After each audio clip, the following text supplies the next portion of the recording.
I'm Don Kreitz, General Supervisor of Maintenance for Engine Assembly, and I would like to share with you the various levels and types of airproofing that Flint V8 engine is utilizing to help provide our customers with the best possible product.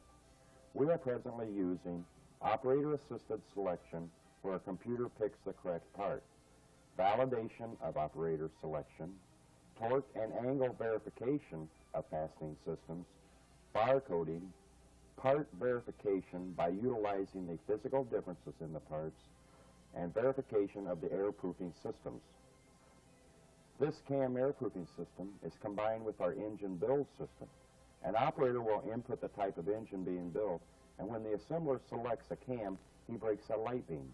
If an incorrect cam is chosen during the allotted work area, the line is stopped and the correct cam is then selected. We are investigating the use of chromatography to verify that the proper cam has been placed in the engine.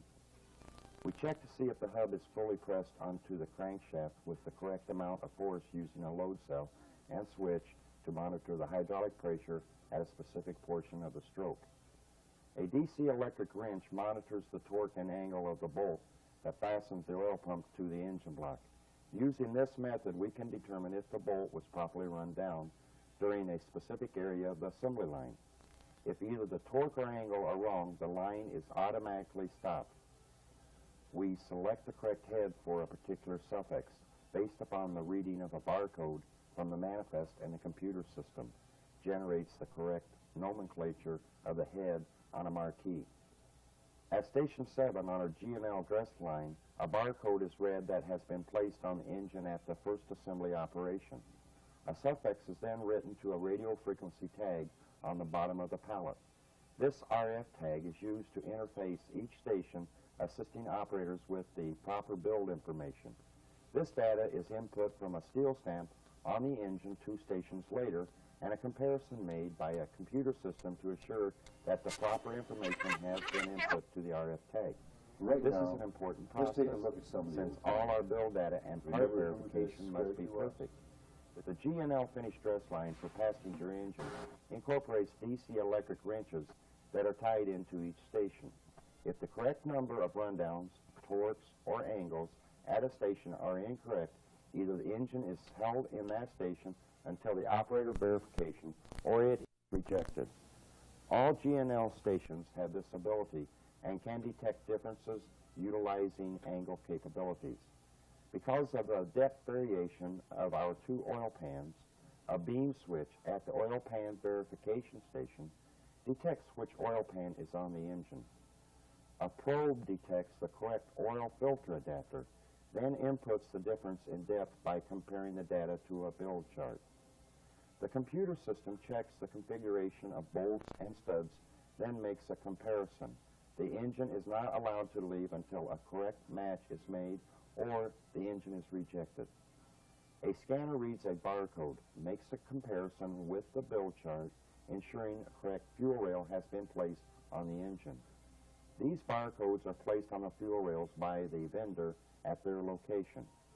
Reflected light is used to show if an H bracket is present. The computer then checks if this is a proper build. Airproofing is to assist our assemblers in choosing the correct parts according to the engine builds.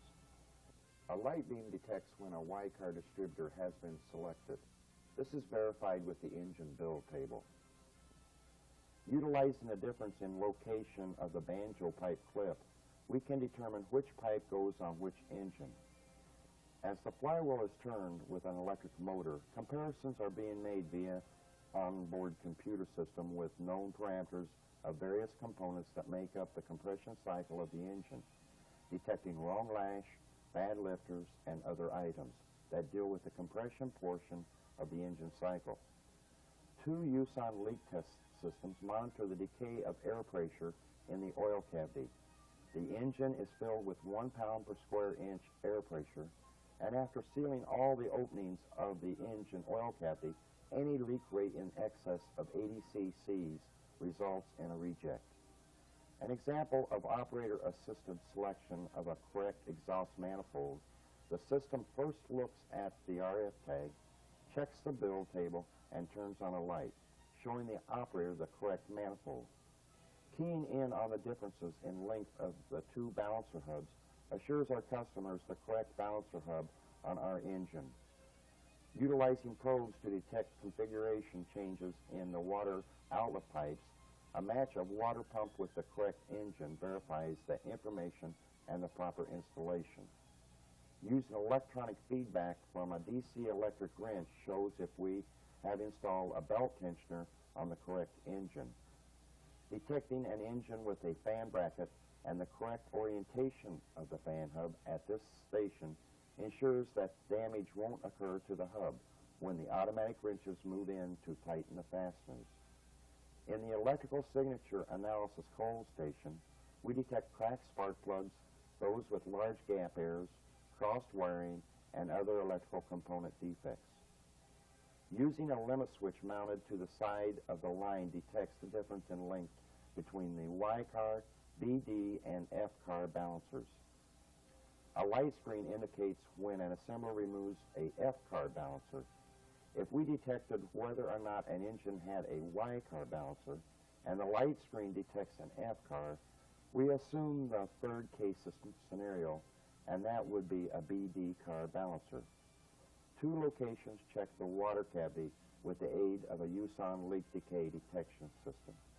This gives a reading of the leak rate and rejects the engine should it exceed the limits. We're looking at a scanner for the barcode on the throttle body and then inputting that data into a computer for a correct bill verification. By utilizing negative logic in most instances of airproofing, we must see a match or a reject results. A laser reader scans the barcode on the EGR before fastening the EGR to the engine. The engine barcode is scanned as well as other components. After the scanning is complete, the computerized bill system makes a comparison, and when a match is made, a buy-off label is then attached to the engine. The last form of airproofing is validation of the airproofing systems themselves. This is accomplished on a regular basis to ensure proper operation. Some future airproofing projects include the stud and bolt configuration of the exhaust manifolds and water pumps, chromatography or color reading detection of the camshaft, detection of the correct amount of NOx sensors, verifying acceptance of all airproofing on the G&L line before video jetting or ink printing, and finally, engine serialization. We at Flint V8 Engine believe that airproofing is a part of continuous improvement, and through this, we continue to provide our customers with great cars and trucks.